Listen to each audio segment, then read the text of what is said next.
Hello. I'm gonna go over problem number one just because this one made the most sense to me stepwise, and everybody talking about it really helped me understand what was going on. Um, I'm not gonna annotate it using that. I'll use this. So just problem one given. These little like plus indicators when the writing are just parts of what Gary said that I thought would like actually affect the establishment of like the coordinates, etc. Um, I broke this down into like 20 steps. So I just kind of do this every time, like by inspection, because that's what it is.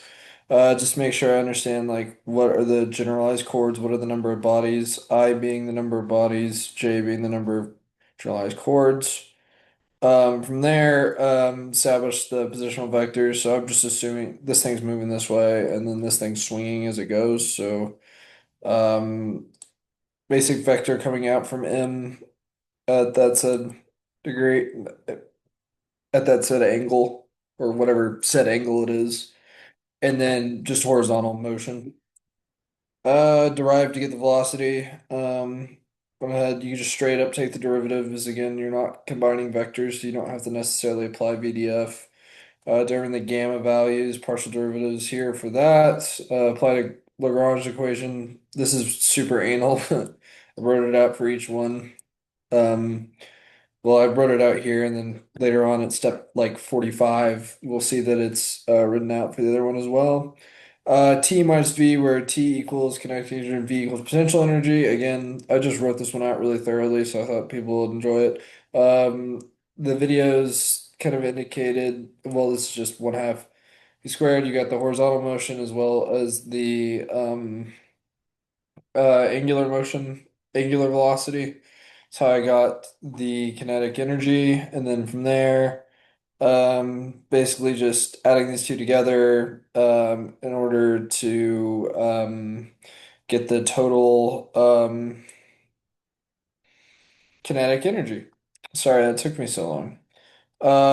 Shout out to Elizabeth for helping me find this trig identity. I think she's the only person I saw simplify it as well as it probably I don't she's like the only person I saw simplify it like down to a smaller, more condensed what's a word for it, I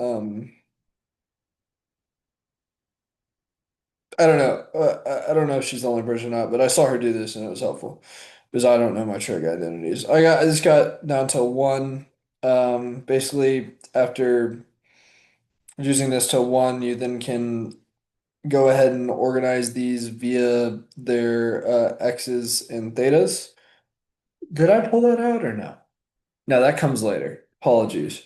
But basically, just simplified this down to how I write my ODEs, which I took the X variable second, and then as we go further to the, I guess you would say right on the page, then we have theta being to the second. Um,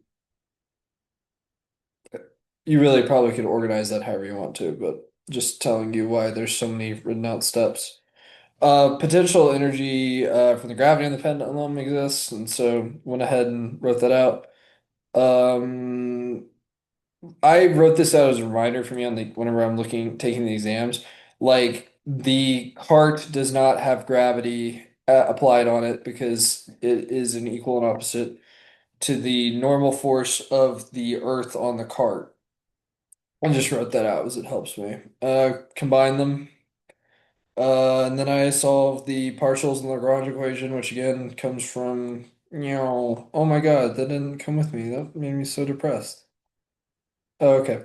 It comes from, go all the way up.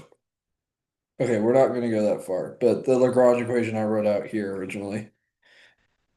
And then once I'm able to solve the partials via the Lagrange equation, that's gives us the left side of the equation. And then I applied the right side of the equation, which is this said formula here, except for both sides, which guessing, oh, I did write it here. Okay, sick. Should be dotted with gamma, but I did dot it with gamma. So it's okay. But so dotted with gamma, and then that gets us oh, never mind. It should be QNC1, and then it's written as this. Okay, yeah, it's the applied force dotted with gamma. Got it. Wrote that out on the right side, and that gave me Lagrange equation for the horizontal motion of the said cart. When I say the horizontal motion, I mean relative to x dot as opposed to dot. There's probably a better terminology than this here, but x dot rather than theta dot. So now we go to j equals 2. So second set of generalized coordinates, which is here. Went ahead and solved relative to that. Same exact process. I'll go through it slow, but it's the exact same process, except now I've extracted everything. There's no non-conservative forces in that said direction. So there's no applied forces like F of t, swinging the pendulum around. And so this goes to 0. And putting it all together, which when I wrote putting it all together, what I meant was just applying this set equation.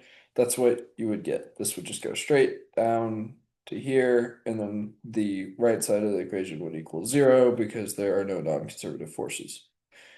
And then that gives us this for part A. Just hang out here for a second.